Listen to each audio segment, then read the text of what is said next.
Un millonario llega a casa más temprano de lo usual, abre la puerta principal, se detiene. Desde el jardín de la mansión llega un sonido que no debería existir en su mundo de silencio ordenado. Voces infantiles cantando cumpleaños feliz. Camina hasta el ventanal y se paraliza. Allí en el jardín, sus 3 hijos gemelos de 8 años, Lucas, Rafael y Tiago, forman un círculo, pijamas idénticos en el centro. Clara, la empleada del hogar, todavía con su uniforme gris, sobre una mesa de plástico, un pequeño bizcocho de panadería. Una vela encendida ilumina rostros llenos de una devoción que él jamás ha visto dirigida hacia sí mismo. Los niños gritan para que pida un deseo, para que soche fuerte.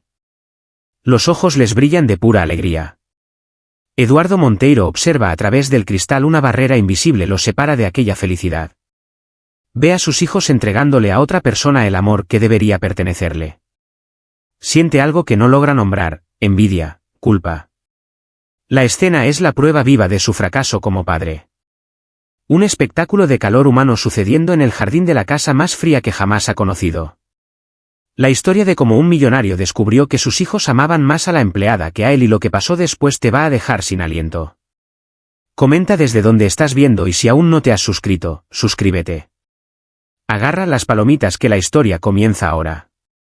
Antes de la noche de la vela solitaria, los días en la mansión Monteiro se regían por una coreografía de silencios y ausencias programadas.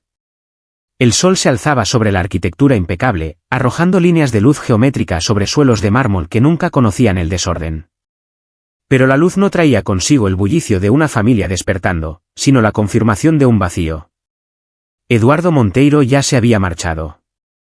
Su presencia en la casa era un fantasma retrospectivo, una taza de café vacía junto al fregadero, el olor a una colonia cara que se desvanecía en el aire acondicionado. Para sus hijos, el día no comenzaba con un buenos días, papá, sino con la constatación silenciosa de que una vez más se había ido antes de que sus ojos se abrieran. Era la primera lección del día. El imperio esperaba y el imperio siempre era más importante que el amanecer en su propio hogar. El silencio no era paz, sino una ausencia calculada, una ecuación matemática de la que se había restado el ruido de la vida. En ese vacío programado, la primera presencia humana que los niños encontraban era la de Clara. Ella entraba en sus habitaciones no como una sirvienta, sino como una marea suave y silenciosa que traía consigo el orden del día. Abría las cortinas con un gesto delicado, dejando que la luz entrara sin brusquedad. Y su voz era siempre un susurro, una melodía discreta que no pretendía romper la quietud, sino habitarla con calidez. Les ayudaba a vestirse, a anudar los cordones de sus zapatos y sus manos, aunque siempre en movimiento, transmitían una calma que los anclaba al Arialetti. Los gemelos, Lucas, Rafael y Tiago, rara vez hablaban mucho por la mañana. Se limitaban a observarla, a seguir sus movimientos con una atención que bordeaba la devoción. En el mundo de cristal de su padre, donde todo era funcional y frío, el simple acto de Clara, ajustándoles el cuello de la camisa, era el único gesto de afecto físico que recibirían hasta su regreso por la noche. El desayuno era el ritual más desolador de todos.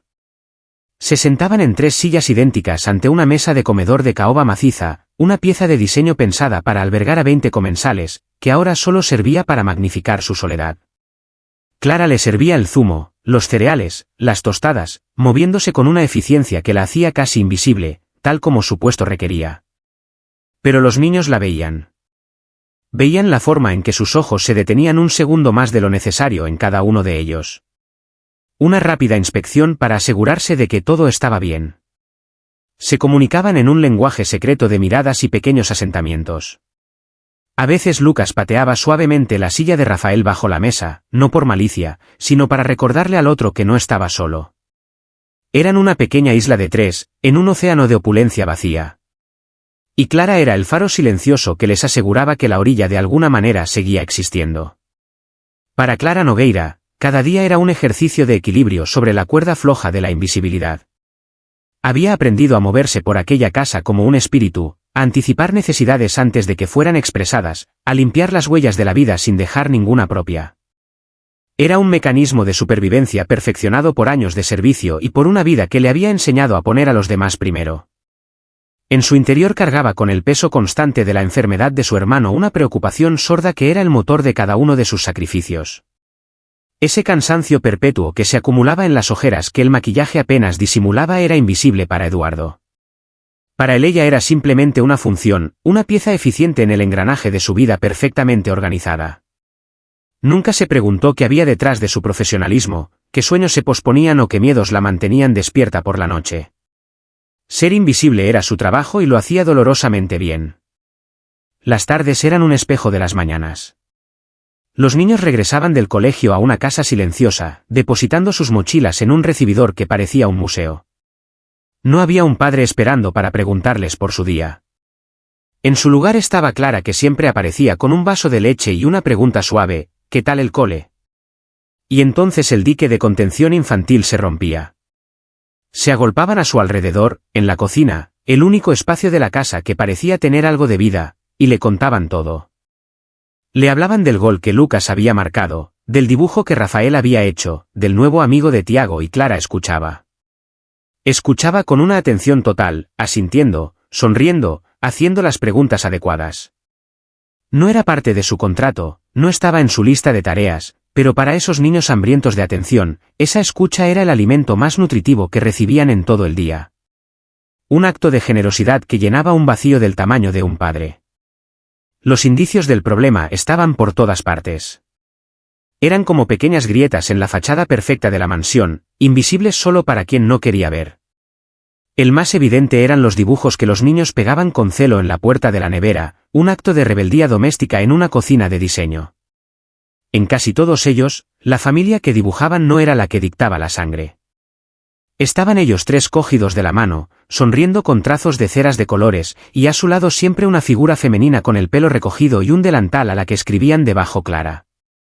La figura paterna, cuando aparecía, era un monigote pequeño y distante, a menudo dibujado cerca de un coche o un edificio de oficinas separado del núcleo familiar. Esos dibujos eran más que un pasatiempo infantil, eran un diagnóstico, un mapa emocional que mostraba con una claridad brutal quién era el verdadero centro de su universo. Eran cartas a un padre que nunca se detenía a leerlas. La noche era el momento más difícil, cuando la oscuridad envolvía la casa y los ruidos del día se extinguían, los miedos infantiles emergían de las sombras. Eduardo ni siquiera sabía que sus hijos tenían pesadillas. Suponía que dormían plácidamente en sus lujosas camas, protegidos por los muros de su fortaleza. Pero era Clara quien oía los sollozos ahogados a través del monitor de bebés, que ella misma había insistido en mantener activo. Era ella quien se levantaba de su propia cama en las dependencias del servicio y acudía a la habitación de Tiago, que soñaba que se caía en un pozo sin fondo, o a la de Rafael, que temía a los monstruos del armario, se sentaba al borde de la cama, les acariciaba el pelo y les susurraba historias tranquilizadoras hasta que sus respiraciones se calmaban y el sueño regresaba. Les ofrecía un refugio en la noche, un ancla en la oscuridad, desempeñando un papel que le correspondía a un padre que dormía a pocos metros de distancia, ajeno a las pequeñas batallas que sus hijos libraban cada noche. La llegada de Eduardo Monteiro era siempre tardía, un evento que ocurría en un mundo que ya se había rendido al sueño. La puerta se abría y se cerraba con un clic casi inaudible. Se quitaba los zapatos, dejaba su maletín de piel en el suelo y recorría su casa como un vigilante nocturno. A veces se asomaba a las habitaciones de sus hijos. Desde el umbral los observaba dormir, sus pequeños cuerpos acurrucados bajo los edredones de diseño. Para él, esa imagen era la prueba de su éxito. Estaban seguros, cómodos, provistos de todo. No veía los rastros de lágrimas secas en sus mejillas, ni la tensión que aún quedaba en sus pequeños puños. Veía la paz que su dinero había comprado, sin comprender que era una paz frágil, una tregua mantenida no por su fortuna, sino por la bondad de una mujer a la que apenas dirigía la palabra. Su amor era un acto de supervisión, una auditoría nocturna de sus bienes más preciados. Y al final de su larguísima jornada, mucho después de que la casa estuviera en completo silencio, Clara se retiraba. Cruzaba el jardín perfectamente iluminado hacia las dependencias del personal, un pequeño anexo funcional que era su único espacio privado. Allí se quitaba el uniforme que representaba su invisibilidad y se convertía de nuevo en Clara Nogueira, la hermana, la hija, la mujer que llevaba el mundo sobre sus hombros. Se sentaba en su cama y miraba una foto de su hermano pequeño. Su sonrisa frágil era a la vez su mayor fuente de fuerza y su herida más profunda. El agotamiento que sentía no era solo físico, era un cansancio del alma, el desgaste de dar un amor que no le correspondía, de llenar un vacío que no había creado, de cuidar de los hijos de un hombre rico mientras el miedo por su propia familia la consumía por dentro. Se dormía cada noche preguntándose cuánto tiempo más podría sostener dos mundos a la vez.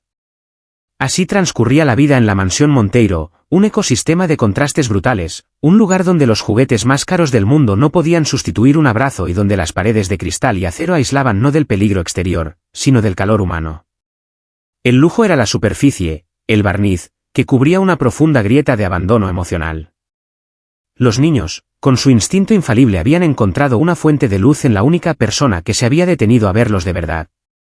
Pero era una solución precaria, un equilibrio sostenido por el sacrificio silencioso de una mujer que también se estaba rompiendo por dentro.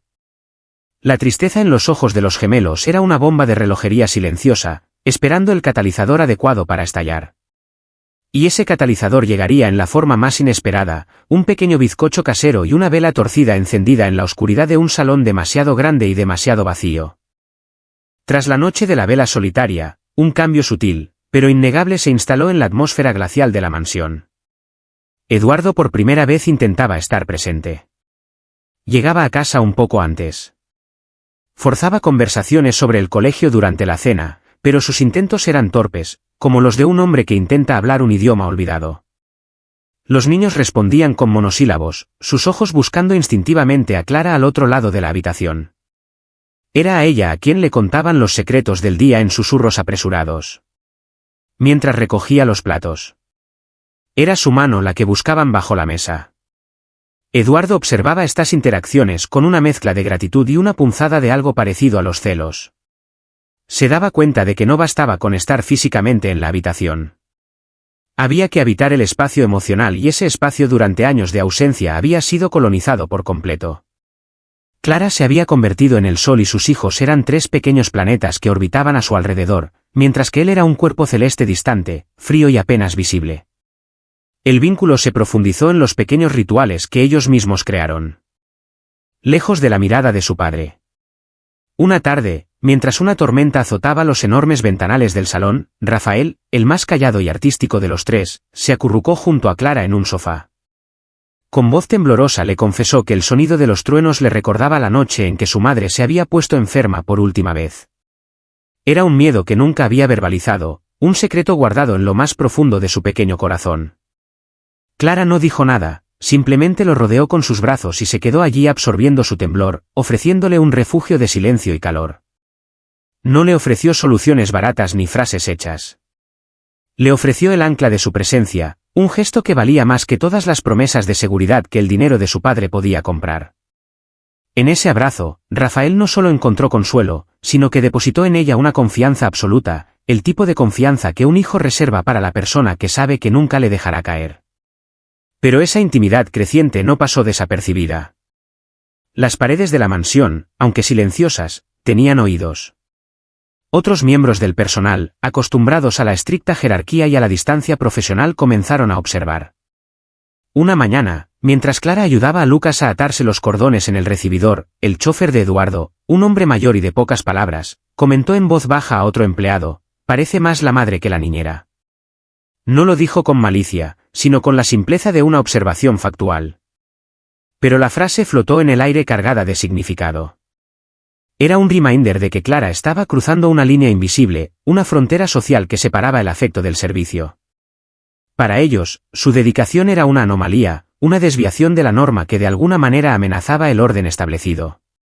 Esos murmullos, esos intercambios de miradas, fueron las primeras grietas en el santuario que había construido con los niños, un aviso de que el mundo exterior y sus reglas implacables estaban empezando a filtrarse. Al mismo tiempo, el mundo de Clara, fuera de la mansión, comenzaba a desmoronarse con una crueldad silenciosa. Una llamada de su tía a media tarde fue suficiente para helarle la sangre. La voz al otro lado de la línea era un presagio de malas noticias. Su hermano había tenido una recaída. Los médicos hablaban de un nuevo tratamiento experimental caro e incierto. Colgó el teléfono y se apoyó contra la pared fría de la despensa, el único lugar donde podía estar sola un instante. El aire pareció volverse denso, difícil de respirar. Cada risa de los niños que llegaba desde el jardín, cada sonido de vida y normalidad se sentía como una traición. ¿Cómo podía ella estar allí cuidando de los hijos sanos y privilegiados de otro hombre, mientras su propio hermano se debilitaba lejos de ella? La culpa, esa vieja compañera, la atenazó con una fuerza renovada. El amor que sentía por Lucas, Rafael y Tiago de repente se sintió como un peso insoportable, un lujo emocional que su vida precaria ya no le permitía sostener. Los niños, con su radar emocional infalible, percibieron el cambio en ella de inmediato. Clara seguía siendo eficiente, seguía cumpliendo con sus tareas, pero la luz en sus ojos se había atenuado. Su sonrisa no llegaba a sus mejillas y sus abrazos se sentían un poco más cortos, como si una parte de ella se hubiera marchado. Empezaron a aferrarse a ella con una desesperación silenciosa. Tiago insistía en que ella, y solo ella podía leerle el cuento de buenas noches, llegando a esconder el libro hasta que Clara aparecía. Lucas, el más impulsivo, se plantaba delante de la puerta cuando ella terminaba su turno, bloqueándole el paso con su pequeño cuerpo en un acto de rebeldía inútil. ¿Por qué te tienes que ir?, le preguntaba. Y en su pregunta no había un capricho infantil, sino un miedo ancestral a la pérdida, el eco del abandono que ya conocían demasiado bien. Se estaban aferrando a su única ancla en un mar de incertidumbre, sin saber que el ancla misma estaba a punto de ser arrancada por la tormenta. Eduardo, cada vez más atento, no tardó en notar esta nueva dinámica de apego casi febril. Le incomodaba. No entendía la naturaleza de esa dependencia y en su mente pragmática empezó a verlo como un desequilibrio que debía ser corregido. Un sábado, en un intento de reafirmar su papel, organizó una excursión sorpresa a un parque de atracciones de última generación. Será un día de chicos, solo nosotros 4, anunció con un entusiasmo forzado. La reacción de sus hijos fue una daga directa a su corazón. ¿Puede venir Clara?, preguntó Rafael con una inocencia que desarmaba cualquier argumento. Eduardo sintió una oleada de frustración. Había comprado las entradas más caras, había reservado el mejor restaurante, pero todo su poder adquisitivo era inútil frente a la simple pregunta de un niño. Se dio cuenta de que no estaba compitiendo contra una empleada, sino contra un sentimiento genuino, un lazo que él mismo había permitido que se formara en el vacío de su ausencia. Y esa constatación era más dolorosa que cualquier fracaso empresarial. La presión externa aumentó durante una cena de negocios que Eduardo organizó en la mansión. Su hermana, una mujer pragmática y algo fría, observó desde la distancia cómo Tiago corría hacia Clara para enseñarle un dibujo en lugar de a su propio padre. Más tarde, mientras tomaban una copa en la terraza, se lo comentó con una franqueza hiriente: Eduardo, esos niños están demasiado apegados a esa chica. No es sano. La gente podría empezar a hablar. ¿Qué clase de padre necesita que una empleada críe a sus hijos? Cada palabra era un golpe preciso diseñado para herir su orgullo y su sentido del control. La crítica no venía de un extraño, sino de su propia familia, validando sus peores temores. El antagonista ya no era una idea abstracta, sino una voz concreta que le recordaba las expectativas de su círculo social. Un hombre como él debía tenerlo todo bajo control, especialmente a su propia familia. La presencia de Clara y el amor que inspiraba se estaba convirtiendo en un símbolo público de su fracaso personal. Lejos de todas esas tensiones, en la soledad de su pequeña habitación, Clara tomó una decisión que le desgarró el alma. Con manos temblorosas marcó el número de una agencia de empleo que le había ofreciendo un puesto en una residencia de ancianos al otro lado de la ciudad. El trabajo era más duro, el sueldo era inferior y el viaje era de casi 2 horas, pero tenía una ventaja crucial. El horario nocturno le permitiría pasar los días en el hospital con su hermano. Mientras escuchaba las condiciones por teléfono, miraba por la ventana hacia la casa principal, donde las luces de las habitaciones de los niños brillaban en la oscuridad. Cada palabra que decía para aceptar el puesto se sentía como una traición. Estaba eligiendo el deber por encima del afecto, la sangre por encima del corazón. Estaba renunciando al único lugar donde se había sentido visible, al amor de 3 niños que la necesitaban, para cumplir con una promesa silenciosa que le había hecho a su madre en su lecho de muerte. Los días que siguieron a esa llamada fueron una tortura silenciosa.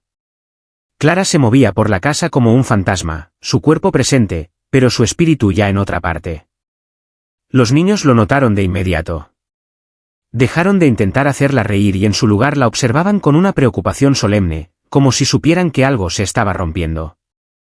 Una tarde, mientras doblaba la ropa en la habitación de Rafael, el niño se sentó a su lado y sin mirarla, le preguntó con una voz apenas audible: Clara, ¿te vas a ir como mamá?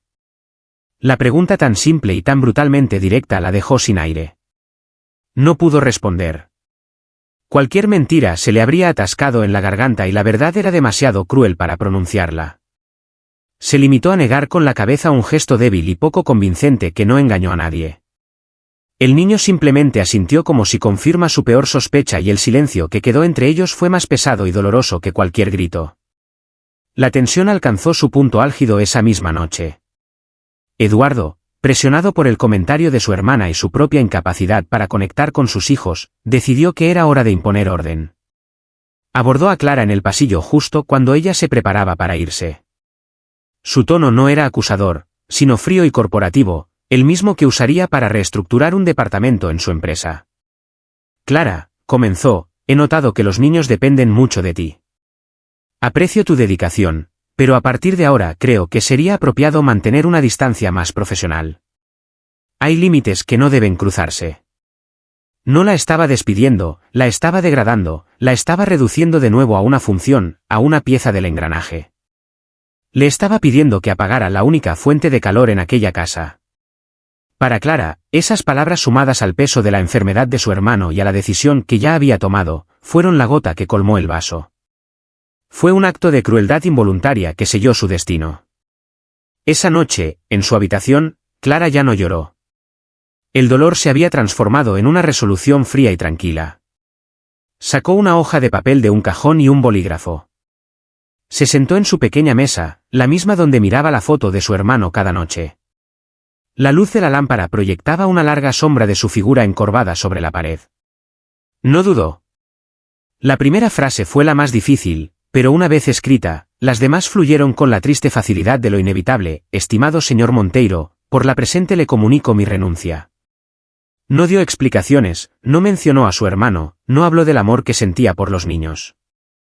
Su carta era tan profesional, tan distante y tan formal como él le había pedido que fuera.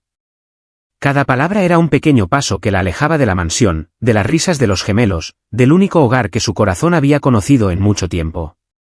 Dobló el papel con precisión, lo metió en un sobre y lo dejó sobre la mesa. La bomba de relojería estaba preparada, esperando a que amaneciera para empezar la cuenta atrás. La mañana siguiente, a la petición de Eduardo de mantener una distancia profesional, el aire en la mansión era denso, cargado de una electricidad silenciosa. Clara se movía con su eficiencia habitual, pero había una finalidad en sus gestos, una despedida implícita en cada plato que colocaba y en cada cama que hacía. Fue en el silencio de su estudio, bajo la luz fría de una lámpara de diseño, donde Eduardo la encontró. Una única hoja de papel blanco doblada con una pulcritud casi dolorosa reposaba sobre la caoba oscura de su escritorio. No era un informe ni una factura, era una ausencia anunciada. Al cogerla, el papel se sintió extrañamente pesado en su mano, como si contuviera no solo palabras, sino el peso de una decisión irrevocable. La caligrafía era clara, firme, sin un solo rastro de duda. Y mientras leía la escueta y formal frase de renuncia, un frío que nada tenía que ver con el aire acondicionado de la mansión, comenzó a subirle por la espalda, instalándose en el centro de su pecho. Era una declaración de guerra en el lenguaje de la sumisión. Su primera reacción no fue de tristeza, sino de una furia helada. La indignación del hombre acostumbrado a que el mundo se pliegue a sus directrices. Renunciar después de que él le hubiera indicado amablemente los límites, lo interpretó como un acto de desafío, una insubordinación inaceptable. Su mente, entrenada para resolver problemas con lógica y capital, clasificó la situación de inmediato. Era una negociación. Ella quería más dinero, más beneficios. Era la única explicación lógica que su universo era capaz de procesar. El afecto de sus hijos, la devoción que le profesaban. Todo eso era simplemente una palanca de negociación, una ventaja que ella estaba utilizando con una astucia que él, a su pesar, casi podía respetar desde un punto de vista estratégico. Se levantó con la carta en la mano como si fuera una prueba en un juicio y se dirigió a buscarla, no como un padre preocupado, sino como un CEO, a punto de aplastar una rebelión en sus filas antes de que se extendiera. La encontró en la cocina limpiando la encimera de acero inoxidable con movimientos metódicos. La luz de la mañana se reflejaba en la superficie pulida, creando un brillo casi clínico. Clara, dijo, y su voz corta el silencio. Ella se giró lentamente, Su rostro una máscara de calma que no lograba ocultar el agotamiento en sus ojos. Él no perdió el tiempo en preámbulos. Dejó la carta sobre la encimera entre ellos como una frontera que acababa de ser trazada. He visto esto, dijo. Su tono era el de un hombre que discute los términos de un contrato. Supongo que tenemos que hablar de cifras. Dime cuánto quieres. No era una pregunta, era una orden, un desafío. Estaba tan seguro de su diagnóstico, tan convencido del poder omnipotente de su dinero, que ni siquiera se le ocurrió que la respuesta pudiera estar en un plano completamente diferente, uno al que sus millones no tenían acceso. Estaba intentando comprar un corazón con un talonario y la colisión de esos dos mundos era inminente y devastadora. El silencio que siguió a su oferta fue más elocuente que cualquier palabra. Clara lo miró y por un instante Eduardo vio algo en sus ojos que no supo interpretar.